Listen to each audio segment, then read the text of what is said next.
Thank you, everyone, for joining me today to talk about a symphony of color, national romanticism, and the Norwegian landscape. I'm Dr. Caroline Malloy. I am so happy to join you to talk about this national landscape art that I have come to love so much as I've sailed around on Viking Ocean, various cruises throughout the Baltic, and Viking Homelands cruises where I've met many of you, I'm sure.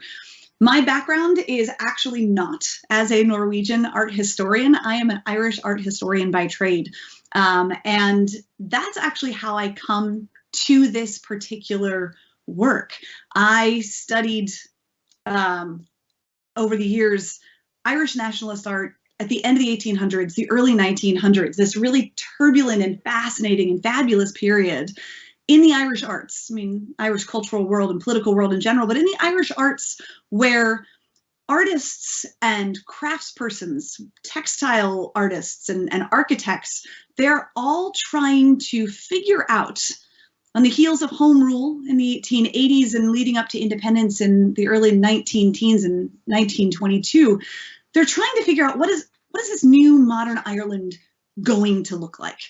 And I've been fascinated by that for years and have worked on that topic. And when I came to Norway for the first time ever, I found myself in Bergen at the Kude Museum, as I hope many of you have. And if you haven't, you must next time you are there.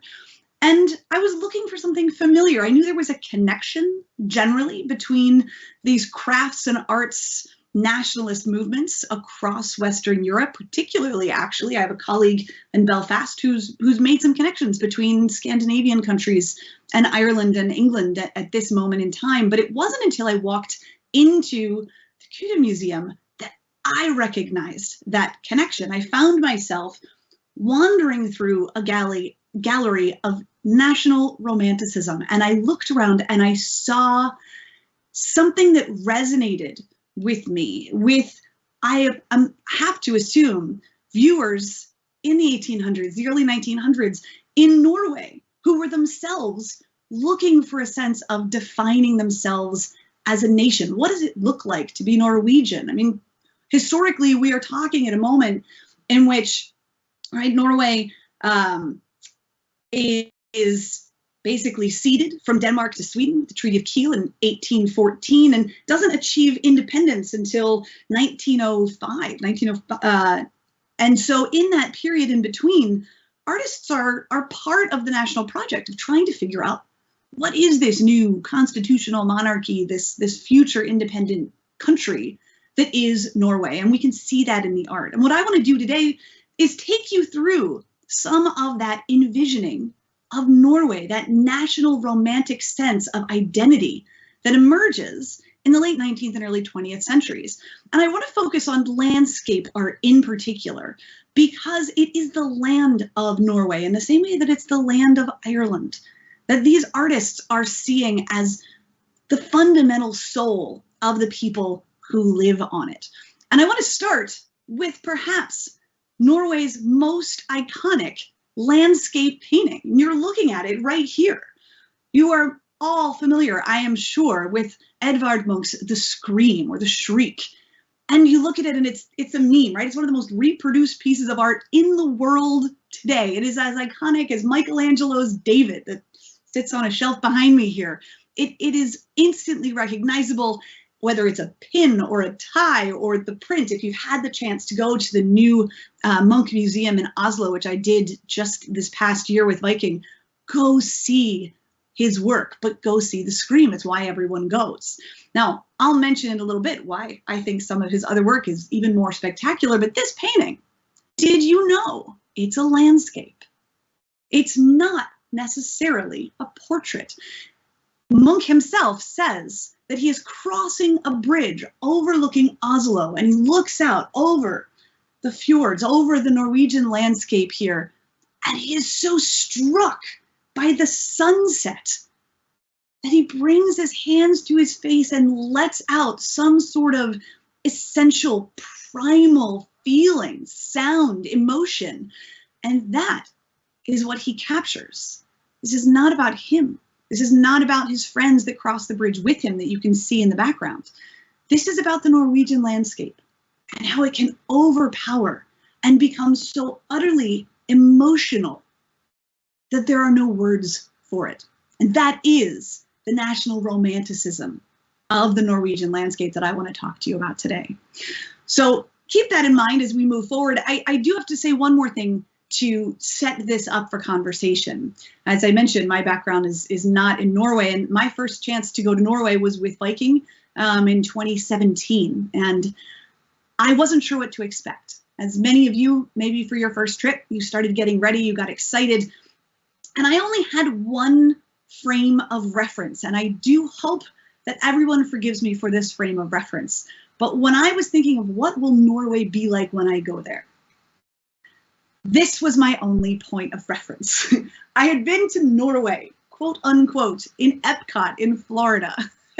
And as someone who has actually studied World's Fairs and knows that Disney built Epcot to actually be a replica of a World's Fair from the late 1800s and the early 1900s, where countries from all over the world would come and construct buildings that most represented themselves and present arts and form and culture and song and dance, that food that most represented itself to the nation. Well, I've always really enjoyed Epcot. And so I looked at these spaces and I thought, wow, will Norway really look like this? And my husband makes fun of me and he says, you should never ever travel and think, does it look like Disney? But I do. And if anyone has traveled with me, you know that I do.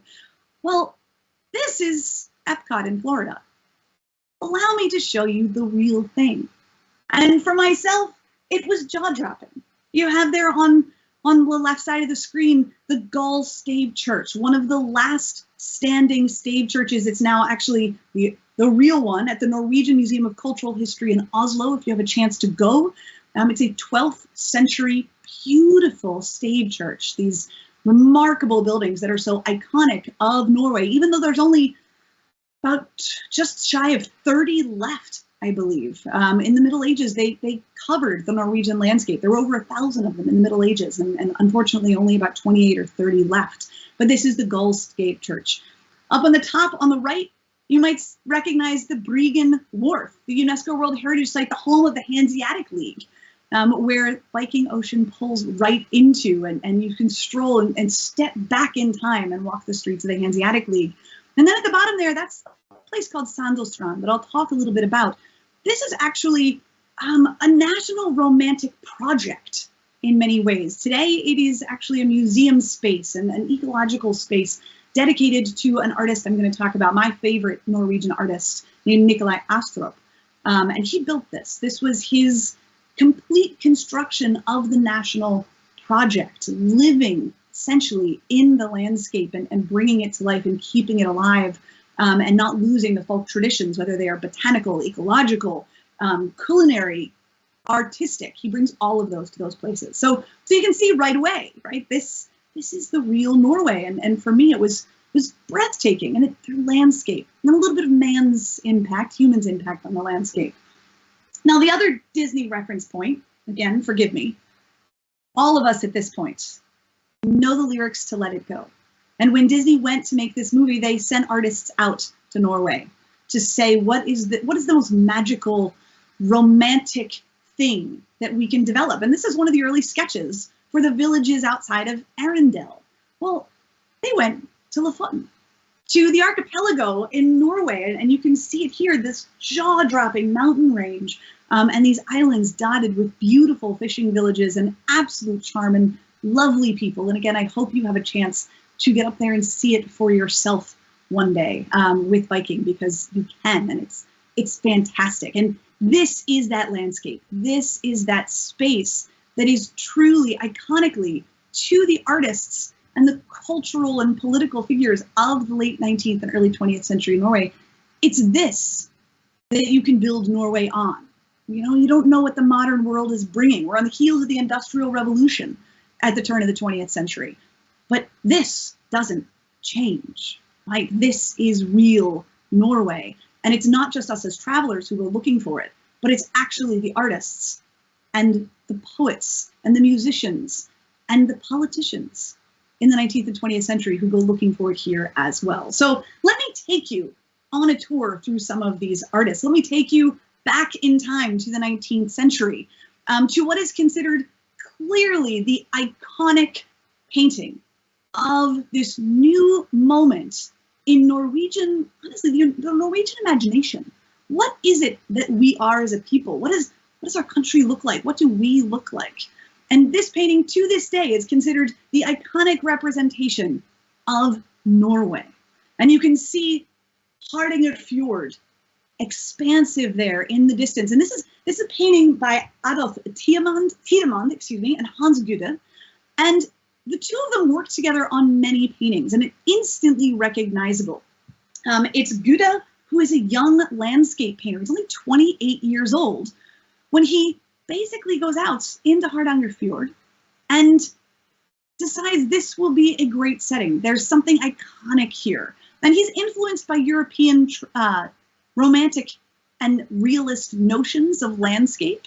And he creates this massive and expansive and beautiful painting. And then in the style of the time, just a little bit going out of date, honestly, in the mid-1800s, Tidemann comes in and he paints this boat in the foreground. And if you look closely at this painting, it's not just the majestic landscape and the snow-capped glaciers in the background, but we have a wedding party, the Brudefjord. That's wedding party that is in the foreground in the boat, crunched in. It said that Gude was really irritated that the boat was so small. And then in the background, there's more people setting off as part of this wedding party. And you can just slightly see in the foreground on that little promontory, a little stave church where the wedding would have taken place, and the village, the small town tucked in under the fjord off to the right. This is the first great national painting of Norway. Now, it's interesting because it somewhat quickly falls out of favor. Over time, there is great praise for this painting. It has just recently been voted again the national iconic painting of Norway, but it's also been criticized. Artists at the end of the 19th century found it to be somewhat ridiculous. They found that the figures distracted, that this boat took all the attention away from what the painting really should be about, which is the Norwegian landscape, this true, authentic thing that is Norway. Now, on the other hand, we also have moments where this painting gets reproduced. It became very popular, particularly in line with things like the World's Fairs that are going on for the latter 50 years of the 19th century. It became popular to reproduce paintings as basically pantomimes, as productions, dioramas. And still actually quite popular today in Scandinavia. I'm trying to think. Panoramas get reproduced, say, in Tivoli Gardens in Denmark. So that same tradition continues culturally in some parts of Scandinavia. But in the late 19th century, famously, this painting was reproduced with the musician in the front, played by Ole Bull.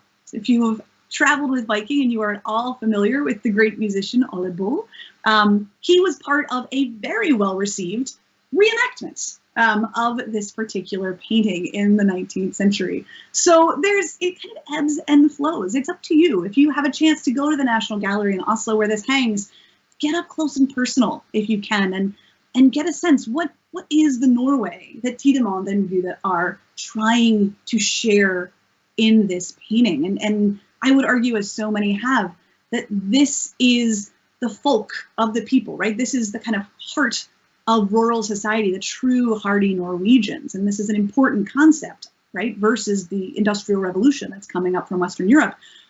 And it is the great, untamable, mythic, in many ways, mystical, hard, beautiful Norwegian landscape in the background. So this is where it begins. But if we want to talk about the National Romantic Project, we have to move to Johan Christian Dahl. And Dahl himself, painting roughly in the same time period as Tidemann and Gude, Dahl is considered the father of Norwegian painting.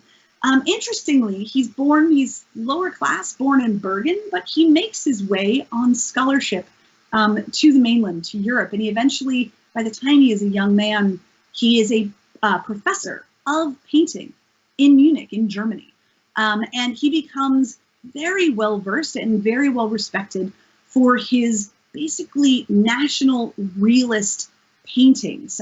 He's following in the tradition of someone, say, in English school like Ruskin, who is interested in not just the landscape as this kind of beautiful romantic backdrop, but the crags of the rocks. You can see here the fjell on the mountain, the kind of pebbles almost. You can reach out and touch the harsh grass that grows here in the foreground, and then up on the hill in the background, we have these herds of elk, herds of reindeer that are coming across this fjell, and there are no people, right? This is pure nature, pure Johann Christian Dahl. And what Dahl is doing differently is that he's taking this realism that they're experimenting with and is slowly falling out of favor on the continent, but he's taking this realistic idea and he is connecting it to something spiritual about a place. Although he is a professor in Germany, beginning in, around 1815, he starts making tours back to Norway. He does 5 specific tours where he identifies the spiritual power to him and to his fellow Norwegians. He identifies that power in the landscape, not in the people, importantly. And he is the one, based in Germany, which becomes a hub for many Norwegian artists in the 19th and early 20th century. They go and they study in the footsteps of Johann Christian Dahl in Munich. They also go to Paris. But it's Dahl who sets the foundation for taking this real hardy landscape and breathing into it something bigger, if I may say so. It's something where place and the spirit of the place are really fundamentally what this painting is about. This is not landscape for the sake of landscape. This is landscape for the sake of understanding the place and what it feels like to be there. And this movement is picking up steam across Europe, but in Norway in particular, we see it really put into motion here by Dahl. And he establishes in his footsteps, like I said, a real school of romantic painters who are turning very specifically to the landscape to understand the world around them. And these romantic painters, these national romantic painters, are engaged with a sense of wanting to know themselves, their past. Folklore becomes important, rural becomes important, and again, we see this across Europe, but also in Norway. And we see the establishment. Dahl, he is very interested in his own homeland. He may teach in Germany, but he is the founder of the National Museum in Oslo. He is the founder of the Norwegian Museum of Culture and History. He sees his country as something that is grounded in something in the past that can be preserved and held on to for the present to create something new and romantic and national, really, in the future. He establishes a school of art that then promotes formal exhibitions. And we see in the late 19th century the establishment of the Christiania Fine Arts Society exhibitions, where great Norwegian artists show their work, show their landscapes. And as we move into the late 19th century, however, there's a new sea change, as there is. I mean, if you look at art on the continent, we have the emergence of the Impressionists. In Norway, we have the emergence of what are known as the neo-romantics, right? The new wave. If Dahl and Tiedemann and Gude are back in the middle in the 1850s, 1860s, someone like Erik Werenskiold comes along in the 1880s and says, wait a second, Norwegian art here, it's got to do something more powerful, right? Politics is getting more palpable. And we see the beginning of a Norwegian art that focuses on a national subject matter, folk-based, like Dahl was doing, like Tiedemann and Gude, that has a particular sense of aesthetic sensibility, playing with how the paint itself, the material itself, can convey something really unique about the landscape. And then finally, a unique sense of light. And that light thing personally fascinates me. The idea that there is something special about Norwegian light that makes it national, that makes these landscapes something irreproducible elsewhere, that becomes so powerful for these neo-romantics. And they go out, they go looking for it. Werenskiold, one of the earliest to do this, in 1880, he actually boycotts that Christiania Fine Arts Society exhibition. He is the first of a group of artists to come along and say, wait a second, we are part of a new movement. We are not just in the European tradition anymore. We are something new. We are naturalists. He calls himself a naturalist painter. Varenskiold, he says, we are in the process of creating a national art. Think about that, right? We're in the 1880s and he is self-aware. He and his colleagues are aware of creating something new. We understood, that if we are to keep to nature, right, as naturalists, as romantic painters, we have to keep to our nature, which we know and love, and so we return home. And Varenskiold, he goes to Munich, he goes to Paris, and he studies. He studies Impressionism, among other things. And you might see some of those impressionistic brushstrokes in his painting here, September in 1883. But he brings them home. And when he comes home, he rejects the fine arts exhibitions and the formal way of organizing and categorizing and praising art. And he launches his own exhibitions. The Autumn Exhibition of 1882 sets the stage for new state annual exhibitions that are not Academy driven, that are a part of this new sense of seeing the world through Norwegian eyes, looking at Norwegian landscapes, looking at Norwegian people, feeling it, because it is a return home to something. It's celebrating a tangible heritage, but something intangible as well. Varenskiold himself, he actually goes out. He goes out into Telemark, he goes out into the countryside, and he does a lot of work with illustrating books of fairy tales. And there is a lot of crossover here between literature and art. And he illustrates the people in the area. And this is actually a farm that he lives on. And you can see here, he's playing with the impressionistic brushstrokes, that idea of kind of capturing the filtering of light through those quick, beautiful brushstrokes. But here in the foreground, playfully, these two young girls who are having a conversation. They're looking out over the landscape. They are, in many ways, standing there both in it, but also so that we can stand there and view it through them, right? So we are looking out as kind of a part of this family. This is what it is to step into and get an impression of the times, of the romance of the nation as it is emerging in the late 19th century. Another great artist, really fundamental artist from this moment, is Harriet Backer. And Backer herself, she is really in many ways a child prodigy. She's getting painting lessons from the age of 6. She's born in 1845. And she travels broadly. Her family mostly supported her artwork, but she traveled as a companion to her sister, who was an accomplished concert pianist on the continent and all over.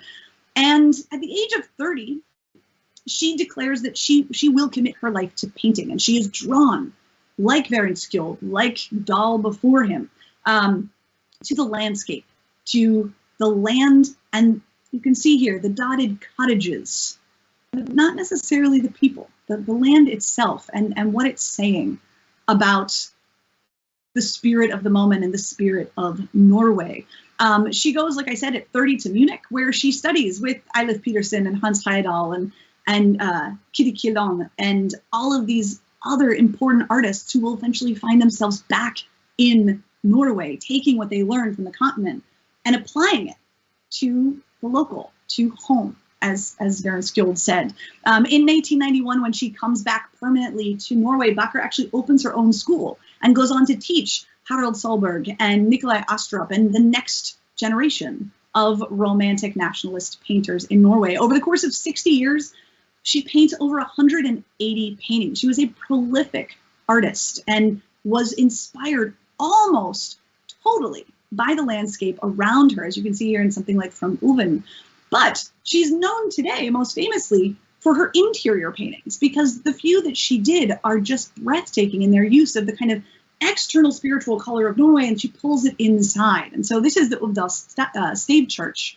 And on the inside, well, Backer paints the kind of riotous spirituality of color here. And that heavy use of green that I just want to point out to you, this is a color that you see over and over again in Backer's work. And I apologize that her name is misspelled on that slide. On Backer's work, you can see here that bold exterior color of nature brought inside, and the lights brought inside through that small window on the right side of the painting. The woman sitting tucked in on the left with her small hymn book, her small church book there. She is not necessarily a real person that would have been sitting on the interior of this church, wedged up against the end of the pew. You can actually see how you would sit in a state church, in the pews, the figures in the pews on the right and the left. But she's there on purpose. She's an artistic addition by Bakker, who wants to bring not just the color and the spirituality of Norway's landscape, the romance of Norway, into the church here, but the light as well. The light comes through that window that is open on the right, and it shines on that woman's face. Her face is not distinct. We don't have details, but she is illuminated. Norway comes in. This is still that external landscape spirit of the age. It's really just magnificent. And like I said, she's known for her interiors, but she really spends most of her time with exterior landscapes. And another one here, Einenfjell from 1897, where you can see she's playing with greens and with lights.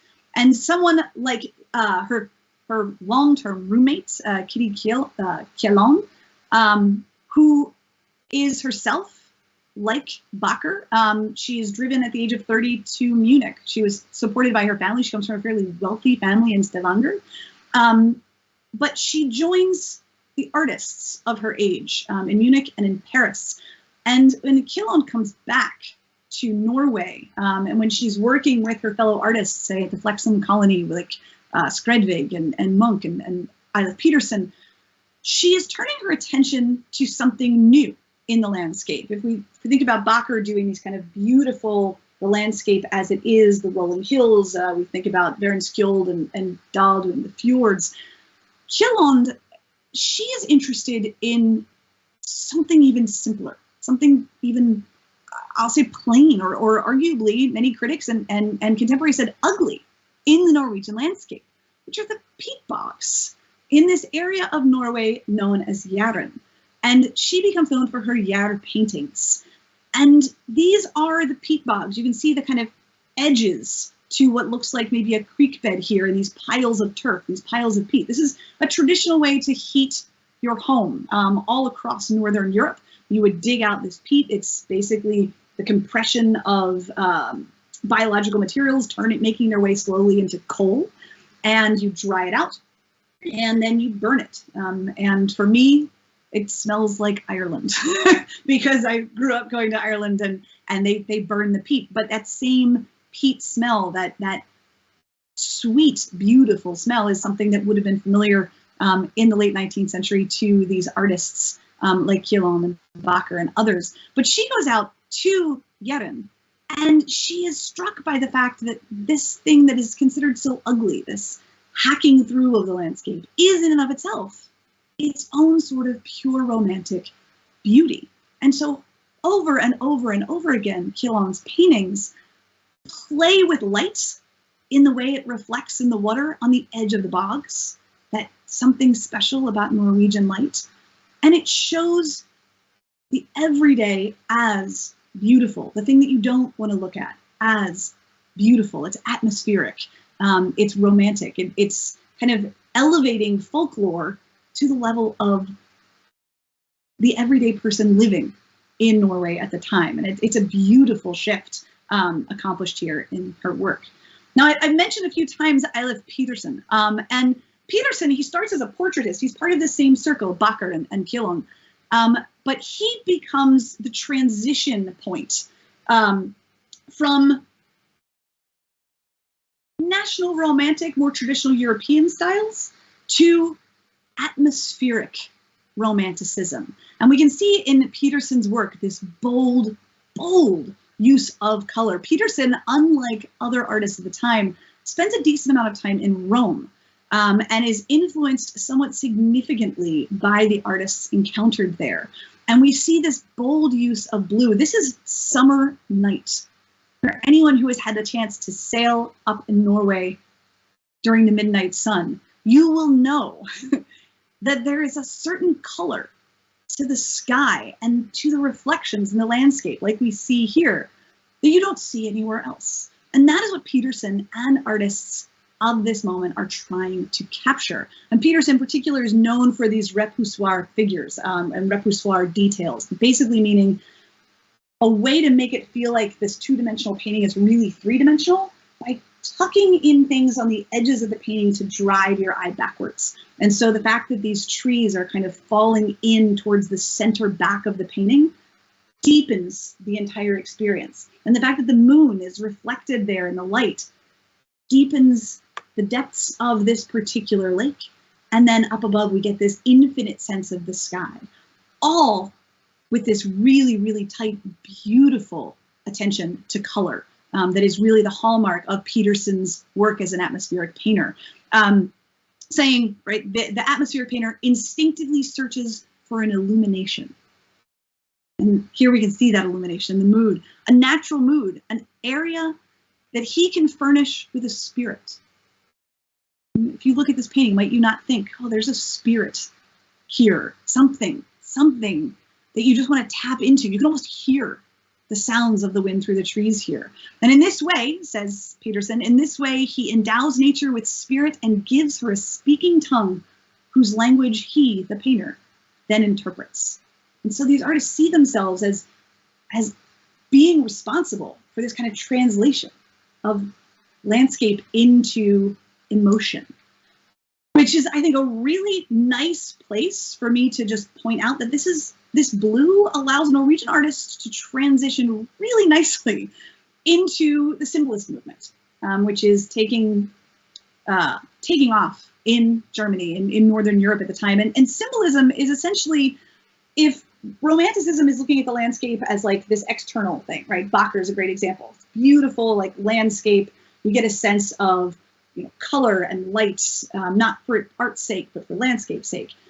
The symbolists look at the landscape as something that reflects something internal, right? It's what Peterson is talking about, this atmospheric shift that takes place, and blue lends itself very much to that. We see blue as a predominant color in the symbolist movement in general, and in Nordic symbolism, it becomes emblematic of this kind of transcendence of nature into something much, much more personal and spiritual and innate in many ways. And here, Harald Sahlberg, who studies under Harriet Bacher, he becomes really the leader of the symbolist movement, the transition into symbolism in Norwegian art.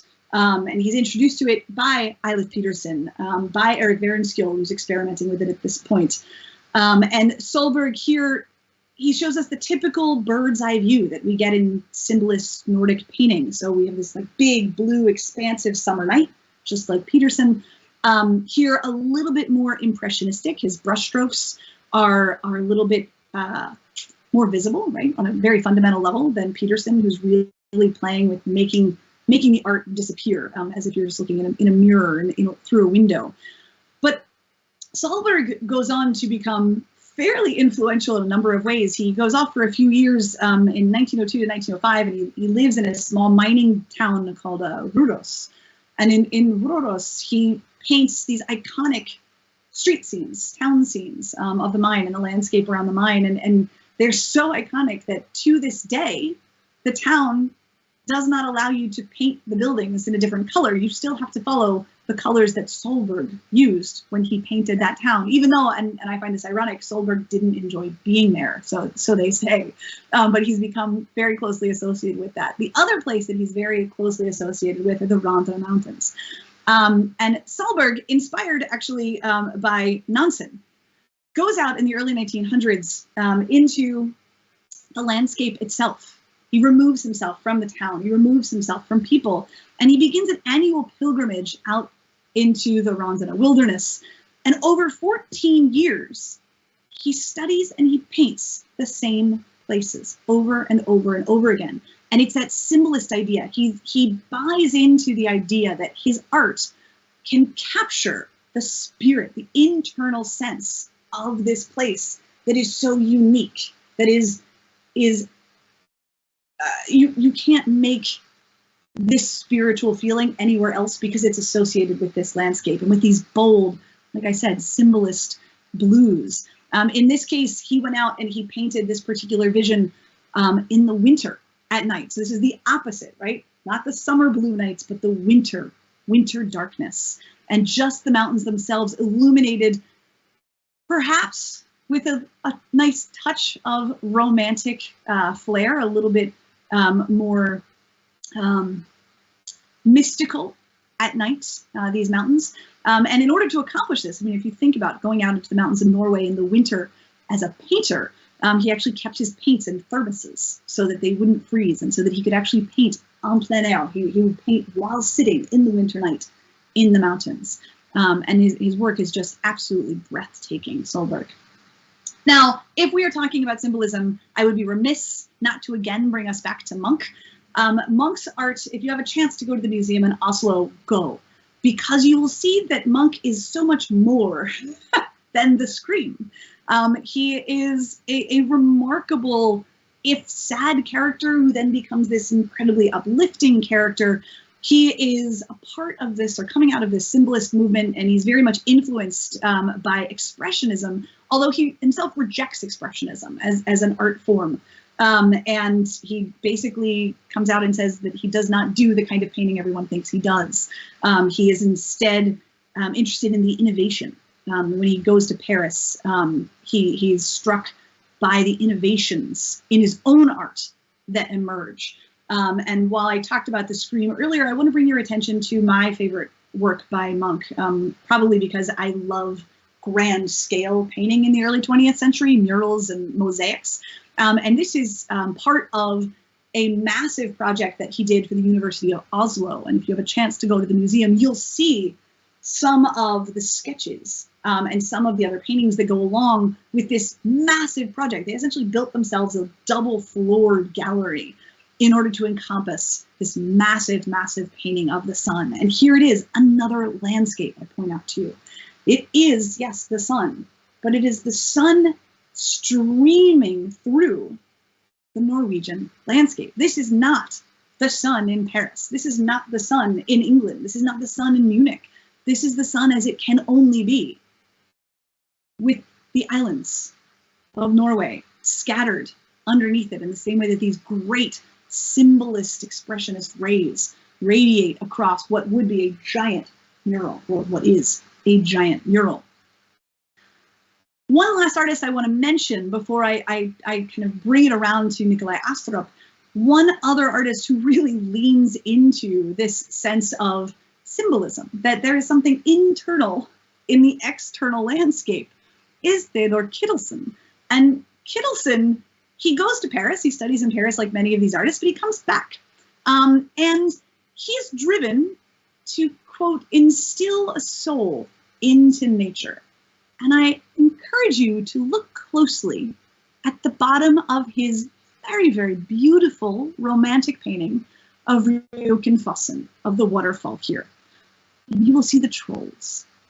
You will see the mythic figures that populate Kittelsen's work. Kittelsen goes on to become very famous for his sketches and his paintings and his illustrations of the myths that embody the landscape of Norway. If the folk traditions are something that want to be preserved by artists and cultural critics, and rejecting essentially the onslaught of the modern industrial world at the turn of the 20th century in Norway, it's Kittelsen who goes a step further and says, no, let's not just preserve the fairy tales in books and illustrate them like Varenskiold was doing. But Kittelsen says, no, those creatures, those spirits, they are there. They are part of the landscape. And I just find this particular, I mean, his entire collection, it's really is the stuff of fairy tales. But if you look on the bottom right, a little tiny figure who glances down and sees the spirits here who live in the waterfalls, right? It makes it real. Without that figure, it's like, oh, isn't this a lovely children's illustration? But when you put a man in, holding on to that branch, looking down and seeing the truth that these stories aren't just stories, these stories are the Norwegian landscape, it does something special. I mean, he's really drawing from surrealist art. He's drawing from, if you think about like the Hudson River School, that idea of like the small figure in the foreground of the landscape that allows the openness and the expansiveness of this great national landscape project in the background. He's doing that, but he's doing it with mythic figures. And this, just for reference, this is the waterfall itself that he painted. So he was going out and painting real places and painting, arguably within the National Romantic Project, painting the real people and the real creatures that live there. And anything could be a mythic creature, part of this mystical national experience for Kittelsen. I just give you another example. These are basically his piles of hay that he envisions as these creatures that stalk around the fields at night. In reality, less perhaps romantically, folklorically inclined painters show us these grain poles, these stacks here, as what they are.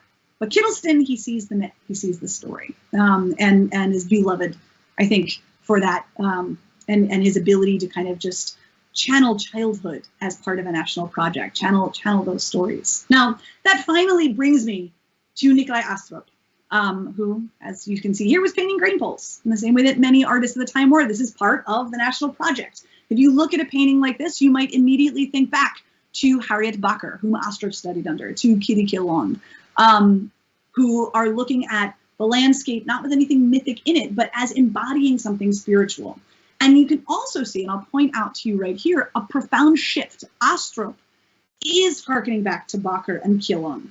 He is not participating in the symbolist movement. Blue is gone.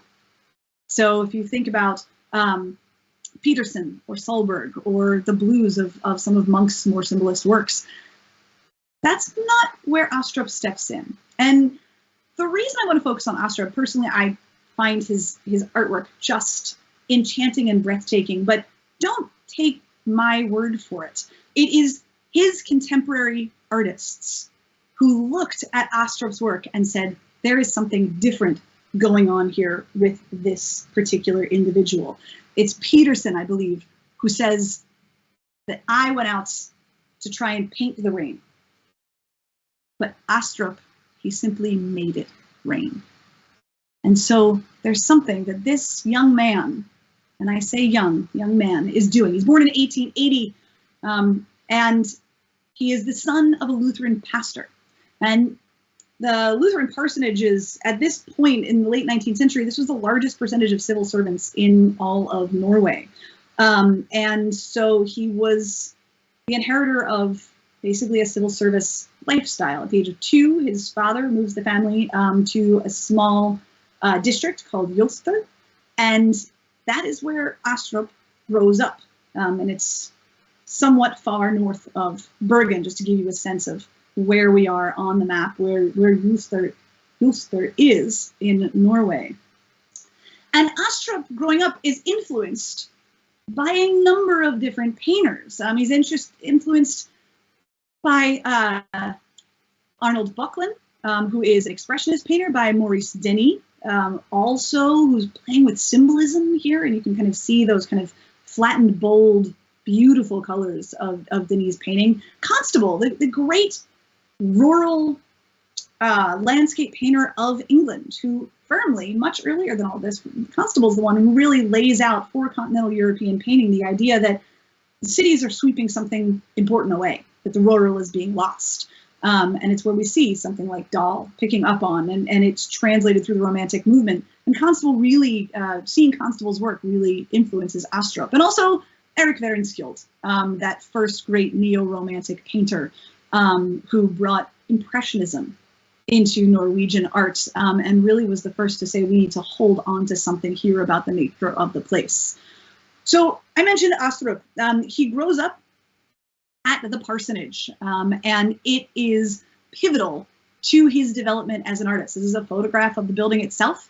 Astrup himself eventually becomes fascinated by photography and buys his first camera in 1902, but he paints the parsonage over and over and over again. There's 22 buildings on this property, and he puts himself as much as he can into the land here. Interestingly, he is an asthmatic. He's a very sick child and spends a lot of time inside that building as a child, which I think is remarkable. And he himself later in life kind of looks back on how that impacted his development as an artist. From inside the parsonage, he looked out and he watched the people who lived in the area go by. He watched the funeral processions and the wedding celebrations. He watched the farm workers, and he journaled. And he was fascinated. He created these beautiful journals. They're literary, they're visual, they're multimedia, and they are channeling this young artist's sense of place. And at the time, like I said, being a Lutheran pastor was an important civil service job. You were responsible for the education of the people under your care. You were also responsible for language, because at this point there's basically there's Riksmål and Bokmål, two branches of language. One is the more traditional, what becomes known as like Bokmål, the book language, and that's the language you would need for your civil service exams. That's the language of the state. The other, this Landsmål, that is the language of the people. And Astrup bridges the two. He grows up under his father, learning that book language, that Bokmål, but he goes out and he speaks with the people in Landsmål when he is not stuck in his room. And he is fascinated by their folklore, by their traditions, by their rituals.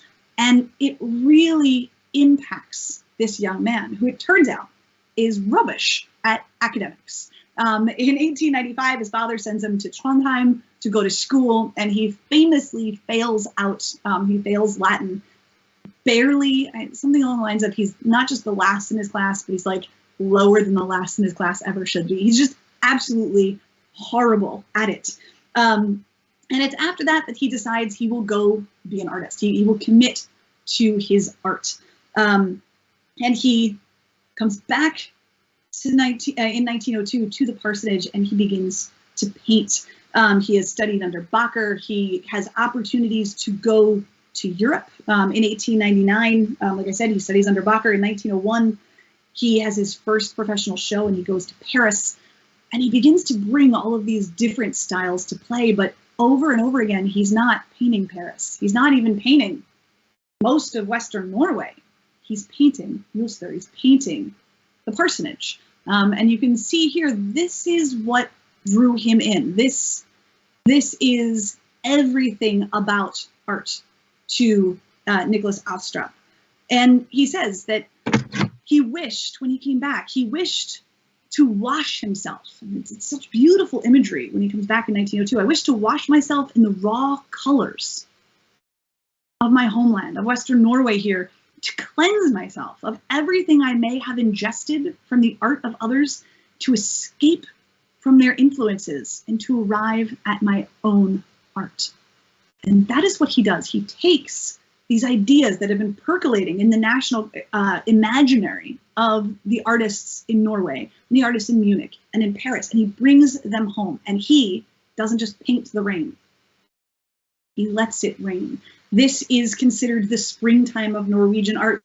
When he begins to show internationally in the beginning of the 20th century, it is his fellow artists, his teachers, Krog, who says that it is Astrup who will finally bring Norway into the international art world, because it is his ability to capture it so perfectly. And here we have not just the buildings, but the colors, the deep greens and the reds, and the haze of the sky here, the waterfall crashing down above the village, and a few figures in the foreground.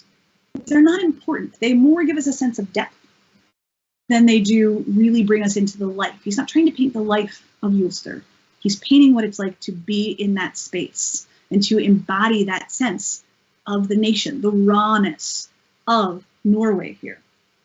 And you can see again and again, he's rejecting the blues of the symbolist movement. He's rejecting this kind of intermediary space in lieu of these deep, beautiful, beautiful green landscapes. He also changes his perspective in that we're getting these kind of like long, deep views across the landscape instead of that kind of bird's eye top-down view that had become more popular with artists like Peterson, for example. Now, Astrup, one of the things that I find fabulous about him is his perspective on this. It's not just that Ulster embodies something quintessentially authentic and Norwegian for him. I mean, keep in mind, right in 1905, Norway gains its independence. So I mean, he's painting right at a moment where all of this move towards understanding self in place explodes. Now there is finally that national identity that is not allied or connected or conflicted with any other governing force like Denmark or Sweden, but is in fact authentically, purely Norwegian from 1905 onwards. And pure, we can discuss that, but authentically, honestly, sincerely Norwegian, and Astrup is there in that moment. But what Astrup does, and I give you this example of The Moon in May from 1908, if you look, it's the same painting over and over again, right? And it's different colors, different tones. It's actually a woodcut. He loved woodcuts. But he famously said, when an artist has seen a subject in many moods, right? When you embed yourself into the landscape the way he does, staying in Julster, just painting there,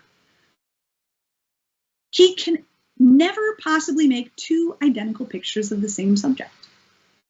Over and over again, there are times that we have, a dozen paintings or woodcuts or prints of the same exact spot, photographs the same way.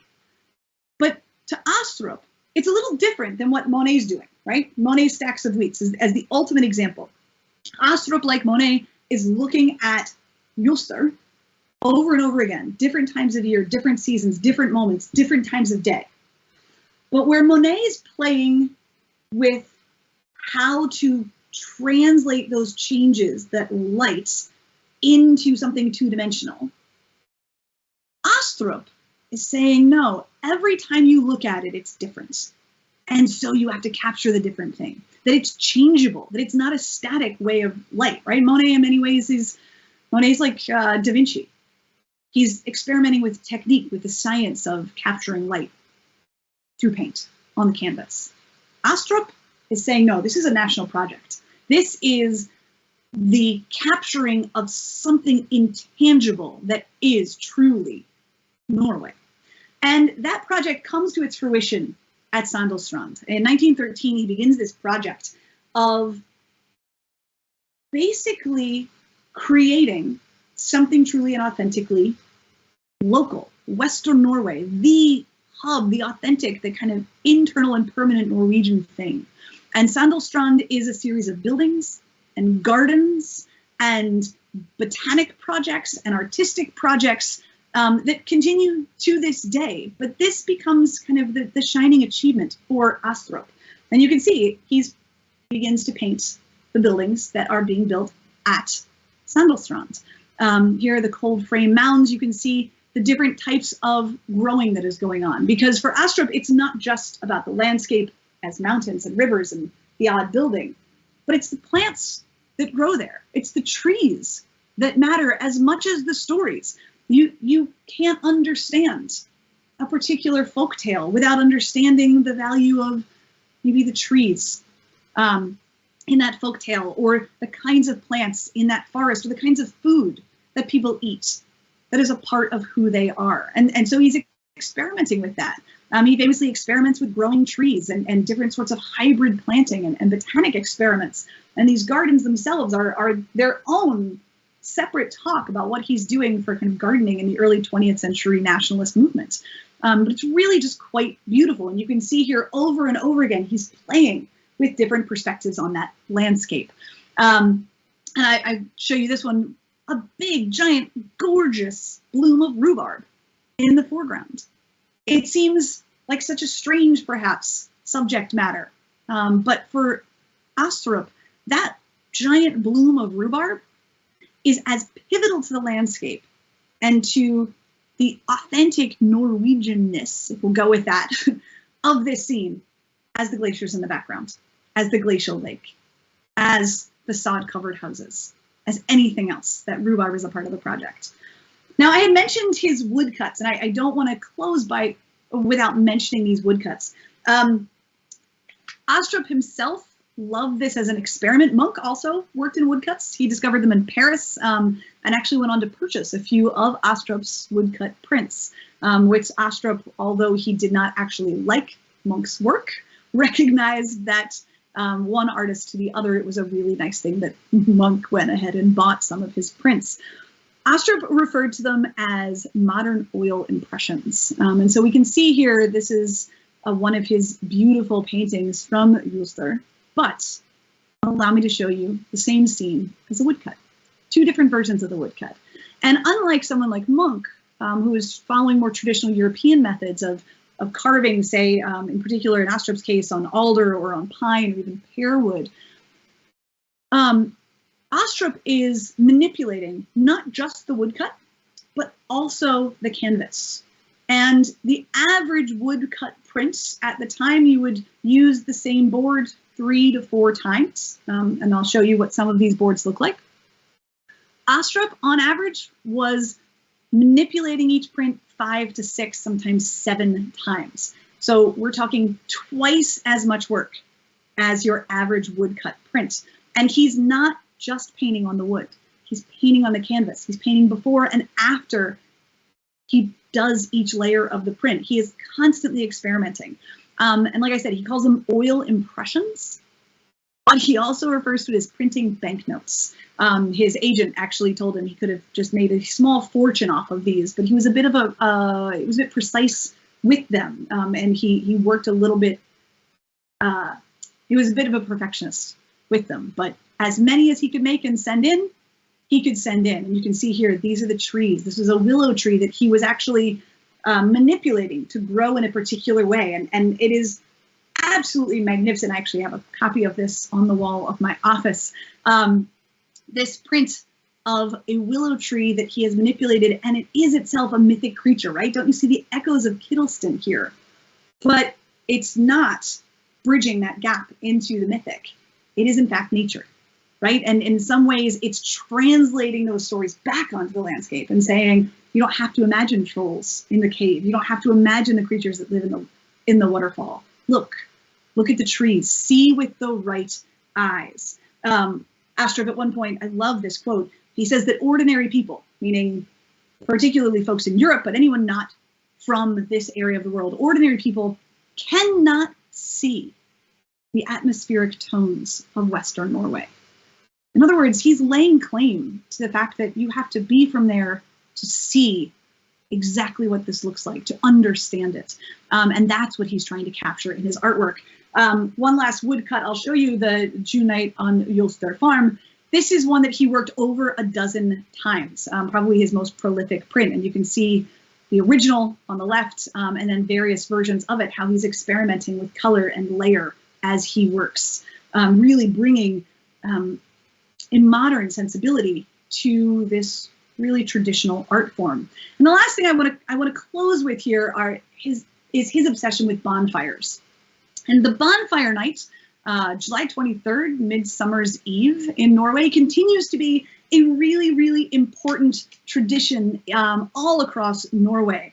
And it drove Astrup from his childhood. He begins painting and drawing bonfires in the late 1890s. We know that you can go back that far, even though he doesn't always date his work. And he referred to the bonfires as a picture that was inside him, that he had this picture over and over again. And he paints so many of them and does woodcuts of so many of them over time.